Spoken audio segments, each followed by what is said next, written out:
Hi guys, thanks for stopping by my channel. I appreciate the time you're taking to watch my content. I'm Tonya and I make budget videos with little tips and tricks that I'm learning along the way. I upload videos 2 times a week. I really started this channel just to hold myself accountable for my budget, but having said that, I really hope it inspires you to start your own budget journey. So let's get into today's video. In today's video, we are going to be doing a freezer meal prep. So yes, I am boiling water right now. And as you can see, I am doing my very first voiceover. So I'm showing you this package of pasta because I did a pickup order and I thought for sure I had put some shells in there, but evidently I didn't. So I only had that one thing of pasta, but I did have a 4-pound pack of spaghetti. So I just rolled with it and I used what I had. I was showing you my wooden spoon here because I don't know if you know this or not, but if you put a wooden spoon on the edge of your pot while you're boiling pasta, it will not boil over. It doesn't matter how full it is, it just will not boil over. So I always put my wooden spoon on top of my pot. So, yeah, I just thought that was interesting and you might want to know that. Also, I was going to make goulash, but I decided I was going to make spaghetti bake because I didn't have the right noodles.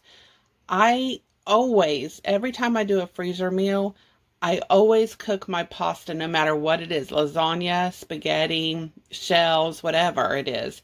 I always cook it a little al dente because I know I'm going to pop it into the freezer later and I don't want it to be complete mush by the time it gets done. Actually, honestly, now that I'm thinking about it, I always cook my pasta a little al dente. I cook my pasta first and then whatever sauce I'm making, I make it second so that I can, I just leave the noodles in the boiling water a little al dente, and by the time I'm ready to drain them, they're fully cooked. So I did get 10 pounds of hamburger meat. That's what I was showing you there, to make my freezer meals with. I love my Pampered Chef. I don't even know what it's called. Meat masher, meat separator. I don't know what it's called, but I love that thing because it actually really works when if you don't have one. I think the Dollar Tree has one as well, and they work really, really good. So, yeah, I just wanted to let you guys see that. Just in case you don't have one, it is definitely a game changer. That is for sure. So here I'm just doing my second batch of meat. Of course, it was 10 pounds. It was way too large for me to actually fit into one pot and cook it. So I had to do it in, I think it was 4 separate batches. I'm not 100% sure with that. But anyway, so my first meal I'm going to do is meatloaf. It's really simple. You don't have to cook it. So that's why while I was cooking the other meat, I decided to go ahead and do my meatloaf. I just start with, fresh hamburger. I think I put 2 eggs in there. I don't like a lot of breadcrumbs. I mean, like my mom used to make meatloaf with bread. Yeah, it was bread. It was just plain bread. I put breadcrumbs in there, a couple eggs, some Worcestershire sauce, some ketchup. If I have some like liquid smoke, onion salt, garlic salt, that kind of stuff I will use. I can't use actual fresh onions in anything or bell peppers in anything because it bothers my husband, but so I just try to use like the actual spices part. I actually got these little containers at the Dollar Tree. They are 2 for $1. They used to have round ones too, but when I went this time I could not find them, so I just had to get the square ones. I'm just showing you how that meat separator, masher, whatever it's called, works. It works so well. It just breaks up that meat into tiny little pieces, so it actually looks like ground hamburger instead of one big lump. So, but anyway, yeah, I just love that thing so much. A lot of people just actually pound it, but you're supposed to twist it as you do it. So I was just showing you there my little technique. Take it if you want to. Use it if you want to. So, and then I was showing you the spaghetti sauce that I'm using for the spaghetti bake.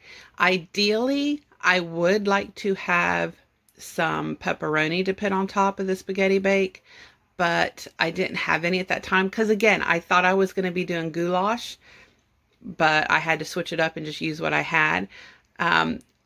I'm thinking what I might do is when I know I'm going to be having spaghetti bake, I will just buy some pepperoni and throw on top real quick, just to give it a little something extra. I've seen some people use pepperoni for the spaghetti bake, and it was really good. So, oh, I don't know what's going on right there. Okay, so again, these are the containers that I got from the Dollar Tree. I really enjoy them. I really like them. They're really easy to use. So there's that. So I'm just putting the spaghetti bake into the containers. I'm going to top them with some mozzarella cheese and some cheddar cheese because that's what I bought on my order. If I had other cheese, I would use it as well. And then normally I will put some tin foil like in between the food and the lid, and then wrap it with saran wrap. If you do that, I've had these meals last up to a year. So they last a really long time. I didn't know what to call this. I mean, I'm just making all this stuff up as I go. So it is a beans, corn, rice kielbasa. I don't even know what to call it, but that's what's in it. So I just thought it would be something different and something good. Beans and rice freeze really well. So, so does corn. So I thought, well, I could throw those in there just to have a little something so it's not all hamburger meals. So, I'm going to get that all cooked up. I'm draining the hamburger there. And then I do believe this is where I'm going to start prepping my tater tot casserole, if I remember correctly.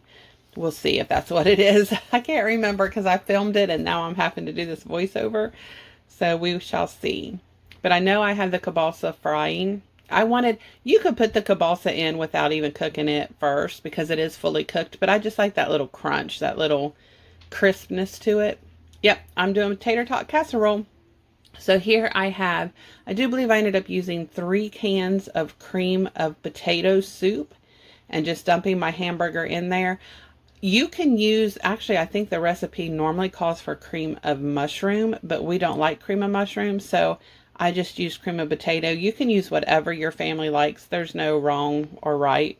It's just, you do you. You do what your family likes. So again, I'm putting 2 different kind of cheeses on it.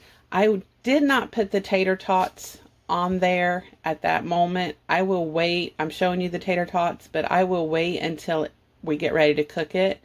And then I will put the tater tots on there. You just line them up in a row. It doesn't take very long. Also, I think the original recipe calls for you putting the tater tots on and then putting on the cheese.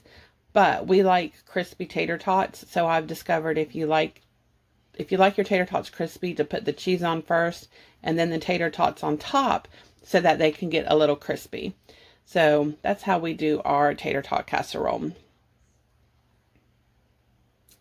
Now this one, I'm getting the rice.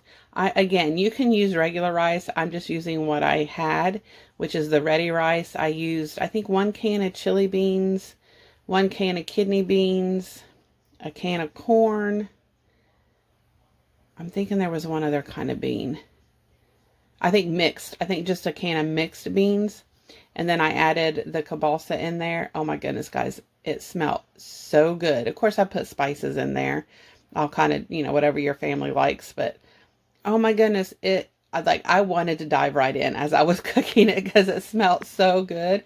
So I'm really looking forward to that. I think actually I'm doing this voiceover in the morning. I'm thinking I might very well lay one of those out tonight for dinner because they were just so good.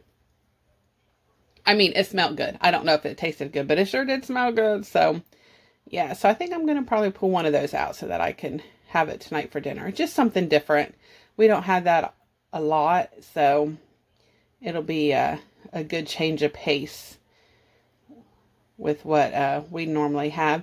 I also, I didn't do a very big freezer prep this time because, okay, so I'm showing you here. What am I doing here? Oh yeah, I'm doing my, this is a chicken pot pie. I've got my frozen pie crust. Yes, I use pie crust. I had some chicken in the freezer, and then I found 2 cans of canned chicken that I put in. Again, I usually have chicken in the freezer from where I have put it in the crock pot and then I shred it up, but I didn't have any that time. So I used a can of green beans, a can of corn, a can of mixed vegetables, and I do believe it was 2 cans of cream of chicken. And I'm just putting that in there. A lot of people ask me when I show them this recipe, is the pie crust going to make it too sweet? No, it does not. It makes it very flaky, which is what I like. Right here, I'm just tucking the I'm tucking the second pie crust underneath the first one, and then I'm just making it little scalloped edges. It doesn't have to be fancy.